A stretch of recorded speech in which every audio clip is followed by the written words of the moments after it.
Bonjour, nous sommes très heureux de pouvoir vivre ce culte, le 3e dimanche de l'Avent. On est ensemble. Alors par la vidéo, vous venez dans ce temple. Il y a des paroissiens de la vallée de la Fensch, de Thionville, de Yutz. Et puis nous entrons chez vous au travers de l'écran. Quelle joie de pouvoir être là ensemble, là où nous sommes. Jésus a promis d'être au milieu de chacun. Alors Seigneur, donne-nous d'être maintenant une Église ensemble, unie, rassemblée par l'Esprit Saint, comme seul ton Esprit peut nous rassembler. Seigneur, nous te remercions pour ta présence, merci pour ton amour. Toi qui viens parmi nous, viens mettre en nous ton espérance et réconforter chacun. Amen. Écoute les pas du Seigneur qui s'approchent vers toi. Ils ont marché au mar et c'est la pluie de joie. Ils sont allés chercher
Et nous prions avec le psaume 85.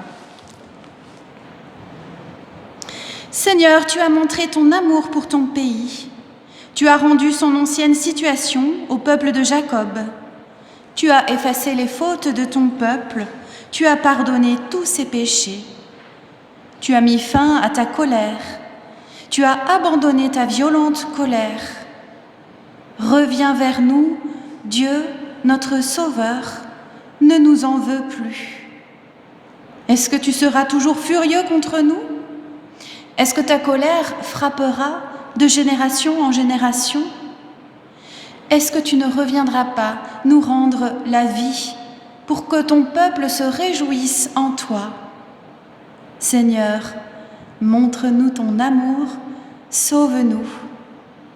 J'écoute ce que Dieu dit. Le Seigneur promet la paix à son peuple, à ses amis fidèles. Amen. Et nous chantons combien le Seigneur est magnifique.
auprès de toi, nous trouvons le calme.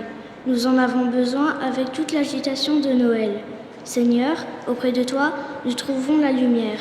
Nous en avons besoin au cœur de nos ténèbres.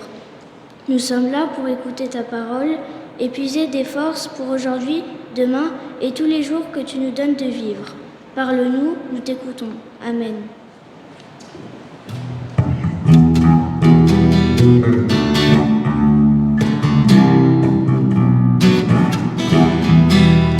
Nous recevons de toi la force de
Luc, chapitre 1, versets de 67 à 79.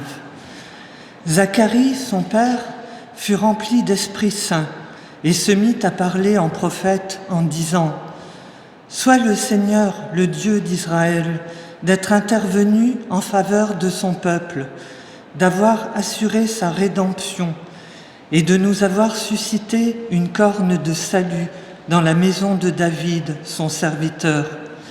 Comme il en a parlé par la bouche de ses saints prophètes d'autrefois, un salut qui nous délivre de nos ennemis et de tous ceux qui nous détestent.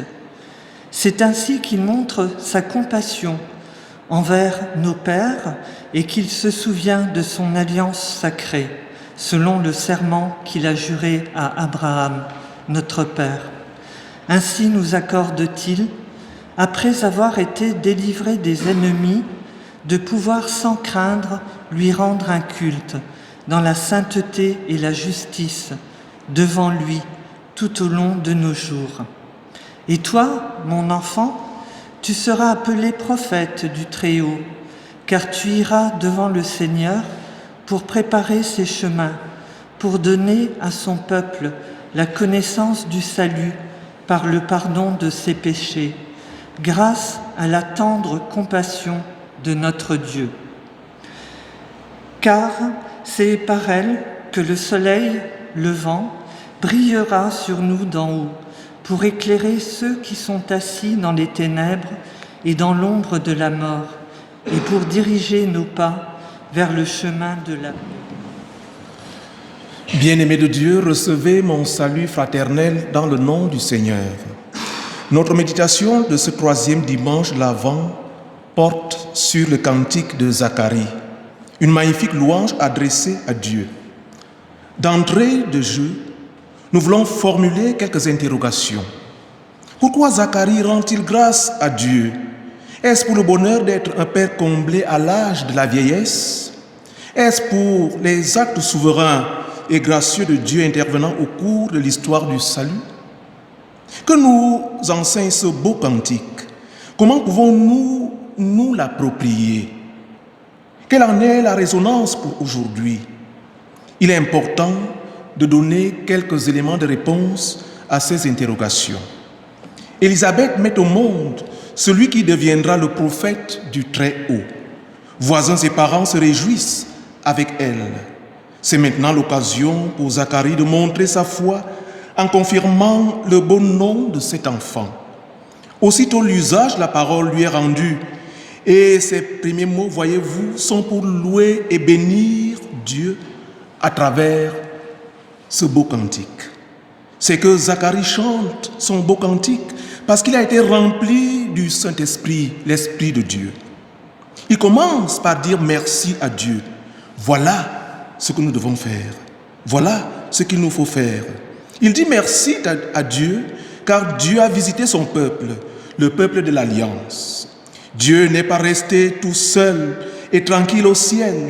Il n'est pas resté à penser à lui-même, comme ce philosophe dont la pensée réfléchit sur elle-même dans sa tour d'ivoire et coupée du monde. Non, Dieu a envoyé des prophètes comme Jean-Baptiste. Et lorsque les temps furent accomplis, il a envoyé son propre fils qui est devenu chair de notre chair et sang de notre sang. Dieu se donne à travers son fils qui est de la même substance que le Père. Dit autrement, Dieu est venu lui-même à travers son Fils parmi les hommes pour les libérer comme il a libéré son peuple de la maison de la servitude en Égypte au temps de Moïse, mais aussi comme il a libéré son peuple de l'exil à Babylone au temps des prophètes.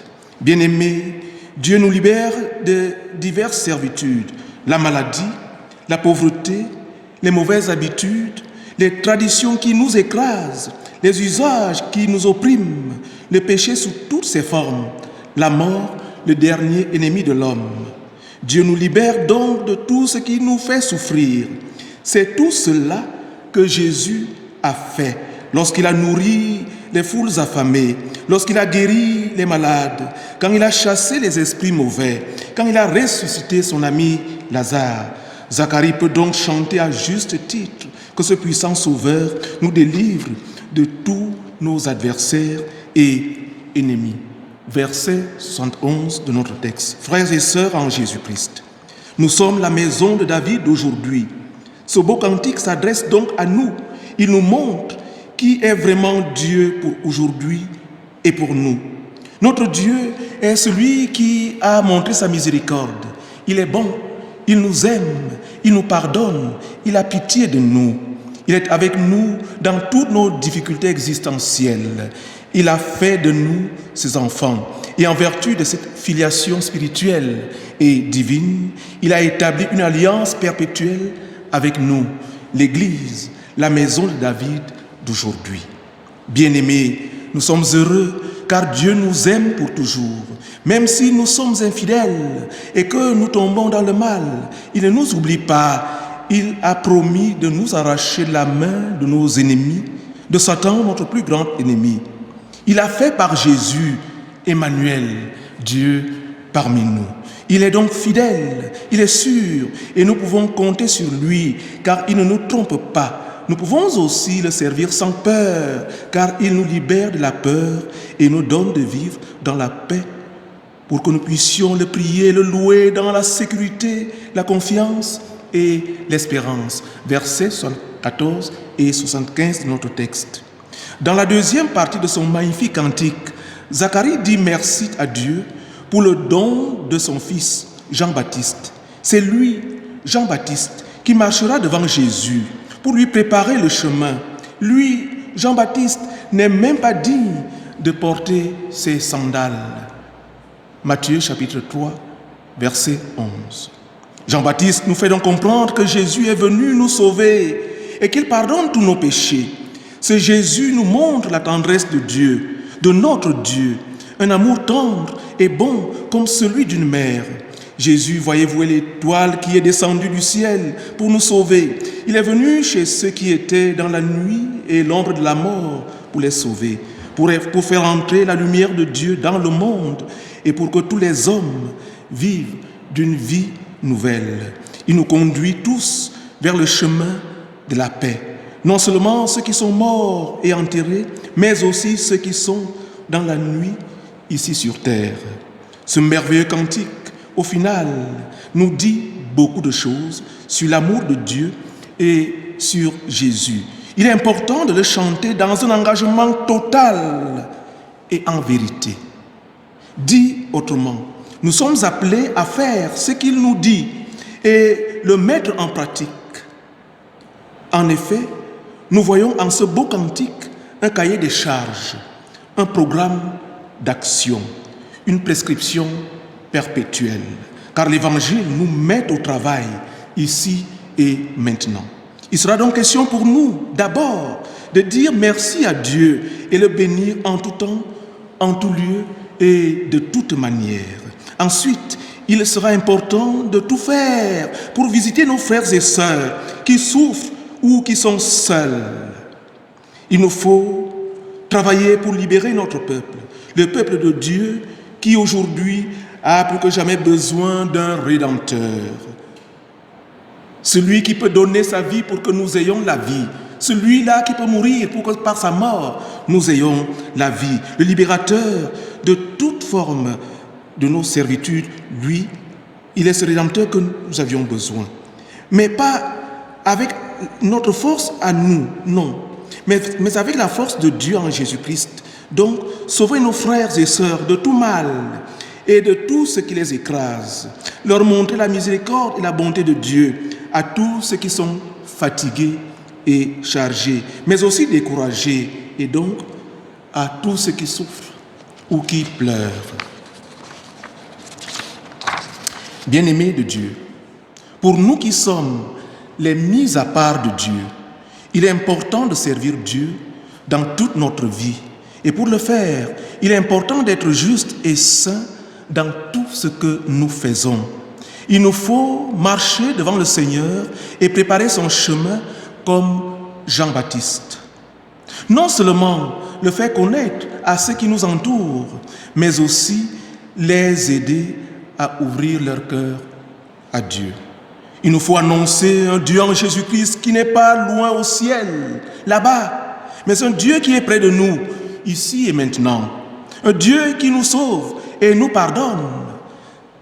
C'est le Dieu de la proximité, du pardon et du salut. Il est vraiment Emmanuel, Dieu parmi nous. Agis donc pour que là où tu es, là soit le lieu de la présence de Dieu. Il nous faut annoncer, non pas un Dieu en Jésus-Christ méchant et qui punit sévèrement, mais faire connaître la tendresse même du cœur de Dieu en Jésus-Christ. Car notre Dieu est essentiellement amour. Il nous a aimés le premier et il nous aime d'un amour éternel. À lui l'honneur et la gloire, maintenant et pour toujours.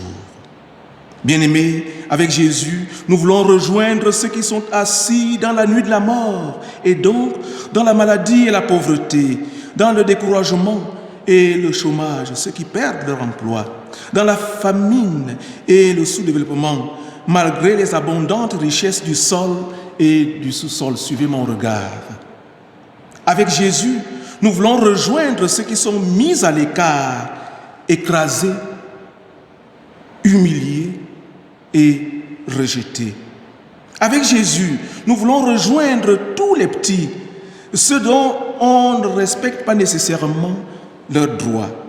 Avec Jésus, nous voulons mettre la paix dans nos familles et dans nos communautés, apporter la paix de Jésus-Christ dans nos quartiers et dans nos lieux de travail. Agis donc pour que là où tu es, là soit le lieu de la paix. Avec Jésus, nous voulons réconcilier tous ceux qui ne s'entendent pas et bâtir ensemble des communautés de paix, de liberté et de tolérance. Agis donc pour que là où tu es, là soit le lieu de la liberté, là soit le lieu de la tolérance. En agissant de la sorte, nous serons heureux selon Dieu et nous ferons entrer nos frères et sœurs dans la joie de Dieu. C'est cela la joie de Noël que nous fêterons bientôt. Le cantique de Zacharie, un programme d'action, une prescription perpétuelle, un cahier de charges. Amen.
Je vous invite à la prière. Dieu notre Père, tu aimes le monde que tu as créé et tu ne détournes pas ton regard de celles et ceux qui sont dans la détresse. C'est pourquoi nous t'adressons nos prières. Pose ton regard sur les personnes qui en ces jours souffrent de la solitude, qu'elles ressentent que tu es proche. Pose ton regard sur les personnes qui subissent la pandémie, mais aussi celles qui se battent avec d'autres maladies, qu'elles reçoivent ta paix. Pose ton regard sur les personnes qui exercent un pouvoir et ont de l'influence dans la société, qu'elles trouvent les voies qui mènent à la justice et à la solidarité. Pose ton regard sur l'Église et sur les personnes qui y sont à l'œuvre. Qu'elles accueillent ta parole et soient remplies de joie et d'espérance. Dans le silence, confions à Dieu ce qui nous tient particulièrement à cœur.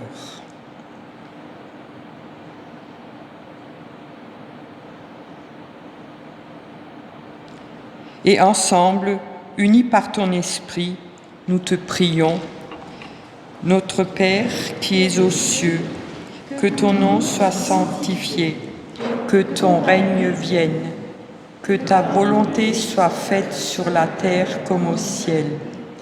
Donne-nous aujourd'hui notre pain de ce jour et nos offenses, comme nous pardonnons aussi à ceux qui nous ont offensés. Et ne nous laisse pas entrer en tentation, mais délivre-nous du mal, car c'est à toi qu'appartiennent le règne, la puissance et la gloire pour les siècles des siècles. Amen. Et nous pouvons être envoyés avec le verset 78. Je vous rappelle ce verset. Notre Dieu est plein de tendresse et de bonté. Il fait briller sur nous une lumière d'en haut pour éclairer ceux qui se trouvent dans la nuit et dans l'ombre de la mort, et pour diriger nos pas sur le chemin de la paix.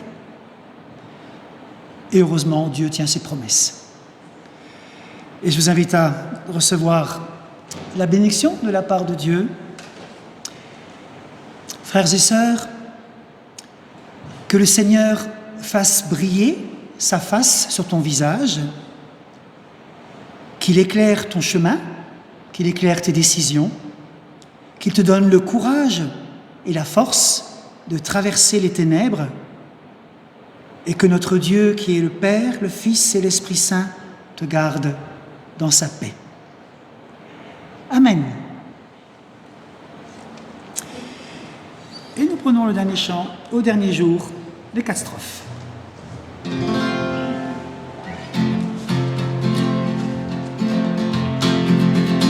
Au dernier jour du grand retour, dans la patrie un ciel nouveau, le Seigneur viendra sur terre pour juger l'humanité. Au dernier jour du grand retour, l'amour de Christ triomphera.